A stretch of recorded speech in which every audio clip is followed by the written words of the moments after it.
The moment has come.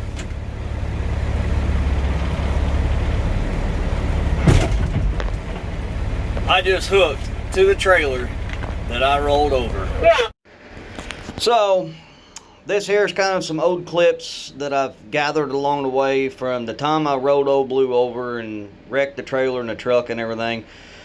I no longer work there, and I've just been putting it off, not wanting to do this video, and I've got a lot of information from this video that I need to get over with and out of the way, so here we go. This is the trailer rebuild from Old Blue.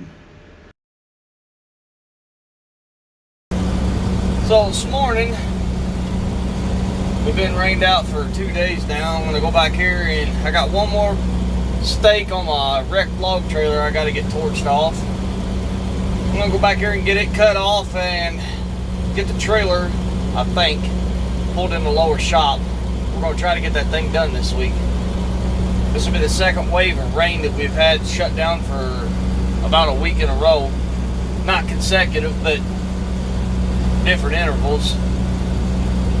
We're getting kind of hard up for a trailer right now. Stuff's getting cycled through for maintenance. We need this trailer back on the road, so I'm going to try to get this thing done and in the shop today. I don't see why I couldn't. I just got one bolster I got to cut off. But the way that the bolster is, it's one of them that's a pain to get because it's just had so much weld globbed over top of it over the years instead of fixed right. Everybody just kept on patching on it. So it's going to take me a little bit of time to get it off and make it to where I ain't got a whole bunch of cleanup work in a lower shop. I'm trying to do all my gouging and torching out here in the parking lot, in the back of the parking lot, where it's not going to be a problem for tires and everything. But I'm trying to do it all out here so I ain't got a fire hazard down there in the lower shop. That's the idea of doing it outside. And it's starting to get cold again. Just 2 days ago it was 60 degrees. But now it's back down in the 30s. So, and it's not raining right now, so I'm going to try to get this thing cut off here and we'll be back in the lower shop.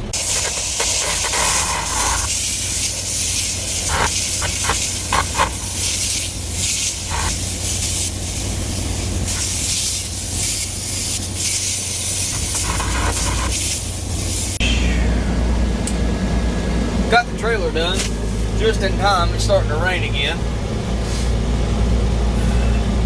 Well, I got all the cutting done on it. I was wanting to bring it down here in the lower shop so I can start putting my stakes on it. Robin's got it locked up in the trailer, or in the garage. He's got a trailer attached to it, doing welding to it, so I could use black even. I'll just come down there and get my steel cut out and get ready for my uprights going on. I got one of them already built, and I've got to build a full one yet. I think my steel's down there, so let's get in the shop and get set up. And I'll get a little bit of building stakes for the wrecked trailer. Get a little bit of that on here. This here is just a little clip of the progress from one day after another of gouging and cutting off beams. This here is going to be one of the uprights, one of the pockets that stands up and down. I've got to cut a 45-degree angle down here on this end once I get my pieces cut out. Tater built this jig here a while back that piece there and another piece lays down the bottom. You stand your uprights in it, clamp it all together, and just take off burning weld in there. I'm not for sure. I think these here is just like a go no go gauge kind of thing. Just butt them up against there and take off burning. These pieces down here, that's just the feet for these pieces to sit on, and then pieces there actually don't go. They are what I'm using, but they're not long enough. My other pieces are outside. I got to get them cut here in a minute.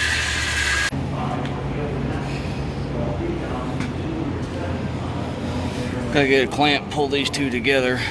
And then that's going to be my last piece to weld. I'm going to try to get a clamp and pull that back over here where it belongs. Get the next piece over there put on now. Well, here she is. I ain't got it. I just got it real good tacked back here on the back corners. And then I want to take the plasma cutter and I'm going to cut an angle off right across here and put a plate on the back side of that. That's what he had done back here.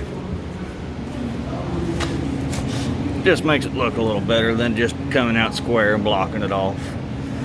Ain't nothing special to it, just makes it look pretty. Got a pretty good sized gap in there that I've got to fill, but it ain't gonna be no big deal. Deep and tight and right. This wing here, I've got it pulled over, but got to yank that one around yet.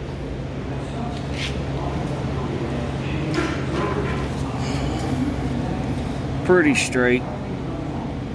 It might have a little bitty belly in it, but it ain't much. And then of course, what you're seeing, this gap back here, that's all gonna get welded into. Alright, I'm gonna get to burning. Alright, I got all my welds ground down flush. I'm gonna put these gusset plates like that on each side. One on this side, one on the other side. I'm gonna burn them in real good. Then I'm gonna flop the thing over. And I'm gonna do these overheads underneath.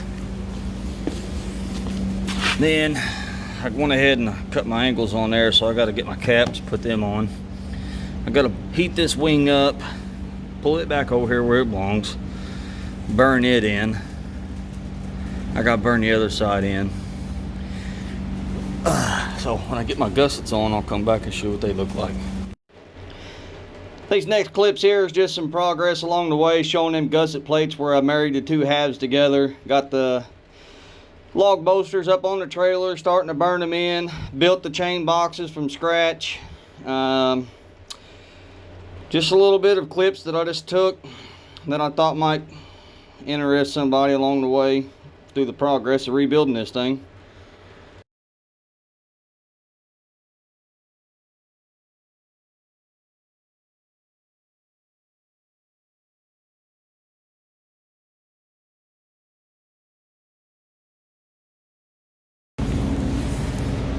There's my plates. Like I said, whenever I flip it over, I'll do the overheads. I ain't gonna lay down on the ground and get splatter and everything on my face. So when I get it all done on that end, I'll take my clamps off both sides, lay the bunk down, and I'll do everything underneath. All right, give a real quick walk around on. I got everything done. I get ready to start slinging some paint. Used to have just one chain box that went from there to there, and you fit 6 chains in there. I've got 3 here now, and I salvaged as much as I could off of it, like that whole backing there. Everywhere I could try to salvage something, I salvaged it. Got 3 there.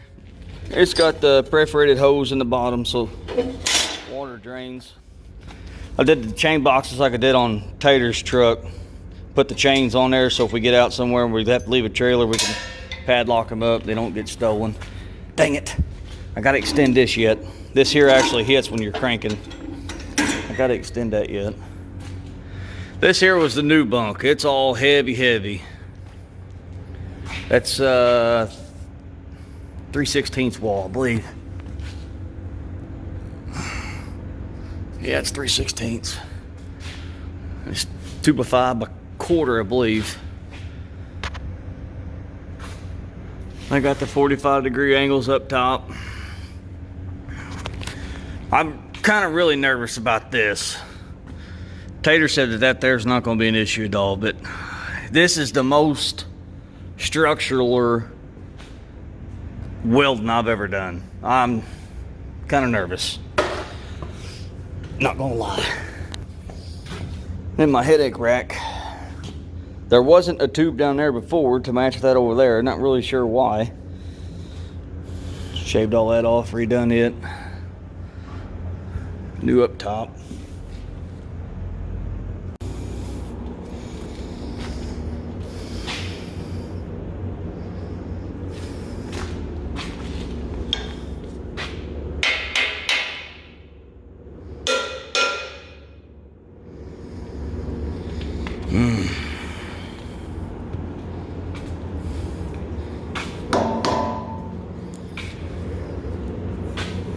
think the headache rack's actually tweaked over on that side. He's sitting in it, in the truck, looking back down through it in the back glass. It's looks like it's tweaked over here just a little bit. It is something you have to live with. I gotta put a new mud flap there. That's my bracket for the mud flap. Probably gonna take this one off and put an 1/8" mud flap on it, something where they match.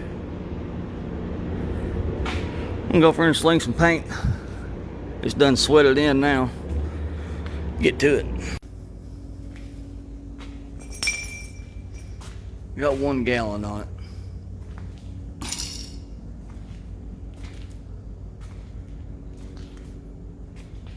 I gotta come back tomorrow and do all inside there. Some of my down bars.